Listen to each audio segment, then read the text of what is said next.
সকাল সকাল চা করতে গিয়ে দেখলাম গ্যাস শেষ হয়ে গেছে। কালকেরে রান্না করেছিলাম, তবে গ্যাস ছিল না। আমার খেয়ালও ছিল না, চন্দনকে বলতে ভুলে গেছি গ্যাস ভরার কথা। Hello everyone, good morning. কেমন আছো সবাই? আশা করছি সবাই ভালো আছো এবং সুস্থ আছো। আমরাও বেশ ভালো আছি। আজ আমার আরও একটি ছোট্ট ব্লগে সবাইকে অনেক স্বাগত জানাই। আজ মঙ্গলবার, সকাল ওই 7টা মতো বাজে। এখন থেকে আমি আমার ভিডিওটি শুরু করছি। সকাল সকাল উঠে দেখি গ্যাস শেষ হয়ে গেছে, গ্যাস জ্বলছে না, রান্নাও করতে পারছি না। সেই জন্য আজকে পিকনিক হবে, উনুন তোলে রান্না হবে। তো মাটি খোঁড়া হয়ে গেছে, ইট বসিয়ে ভাত বসিয়ে দিয়েছি। দেখো পেছন দিকটা কত ধোঁয়া। একদমই ভুলে গেছি চন্দনকে বলতে। আমি তো সারাতে পারবো না, চন্দন আসলে তারপরে ঠিক হবে। তো ভাবলাম অত সময় দেরি না করে বাইরেই রান্নাটা সেরে ফেলি। তো তার জন্য ইট দিয়ে উনুন তুলেছি মাটি খুঁড়ে, ভাত বসিয়ে দিয়েছি। কাঠের জালে রান্না করব। ধোঁয়াটা শুধু দেখো পেছন দিকে কেমন, পেছনে দেখো ধোঁয়া উঠছে। আজ বাইরে রান্না হবে ইটের উনুনে। ভাত বসিয়ে দিয়েছি, আর ওদিকে ফ্রিজ থেকে মাছ বের করে রেখে দিয়েছি, একটু বরফ ছাড়িয়ে যাক। হাওয়া হচ্ছে তো বাইরে, একটু ধোঁয়া হচ্ছে। একটা কিছু টানিয়ে দিলে এত ধোঁয়া হতো না, কিন্তু কে টানিয়ে দেবে এখন?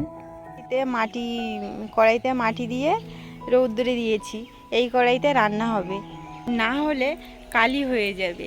তুলতেও একটা কষ্ট আছে, তো রান্নাটা করে নিই। সবজি কাটছে, ও সাইডে ভাত হচ্ছে। পিকনিক পিকনিক পিকনিক মনে হচ্ছে, ঠান্ডার সময় তো পিকনিক পিকনিক মনে হচ্ছে।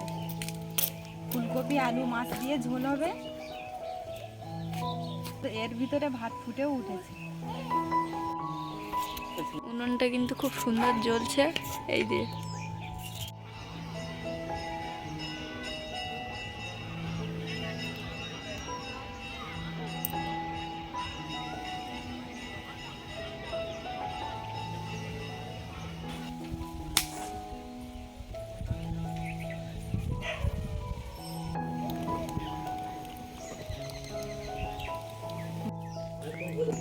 এবারে কড়াই বসিয়ে দেবো, একটু সেদ্ধ করে নিতে হবে।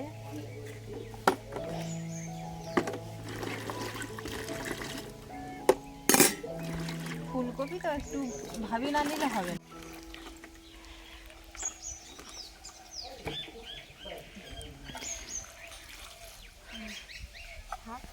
আর ভাতের সঙ্গে গেলে নি।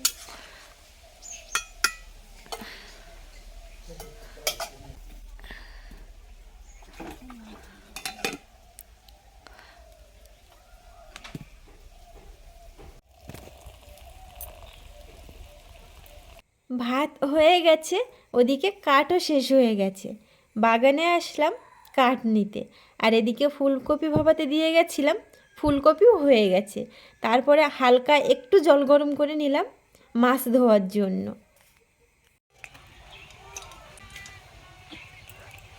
কড়াই বসিয়ে দিয়েছি, আর এদিকে মাছ ভালো করে লবণ হলুদ আর একটু সামান্য ঝালের গুঁড়ো দেব, দিয়ে খুব সুন্দর করে মেখে নিয়েছি। সাদা তরকারি হবে।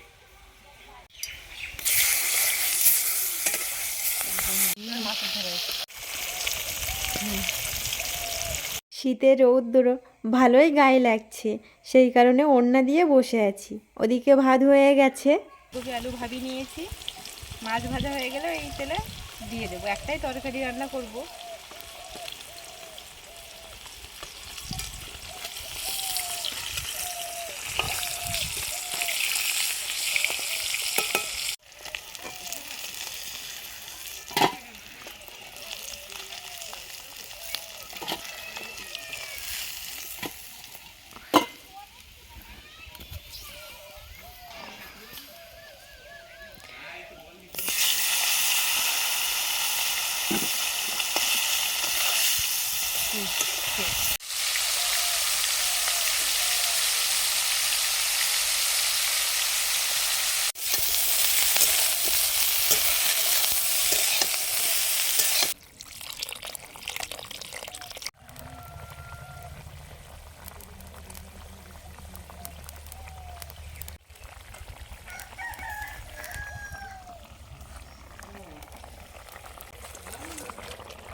তরকারি হয়ে গেল, ভাত তরকারি সবটাই আজকে বাইরে রান্না করলাম ইটের উনুনে।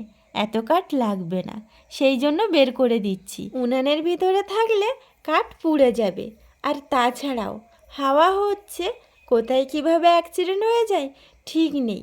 কারণ আমাদের গ্রামের দিকে বেশিরভাগ খড়ের চাল। সেদিন কি হয়েছে, আমাদের পাশের পাড়ায় আগুন লেগে গেছিল গোয়াল ঘরে। খড়ের চাল ছিল, সন্ধেবেলা করে ধোঁয়া করা হয়, বেশ মশা থাকে গোয়াল ঘরে, সেই জন্য। আর সেই আগুন কিভাবে তো একটুখানি থেকে গেছে, পুরো ঘর ধরে গেছিল। সে কি অবস্থা, সাবধান থাকা ভালো।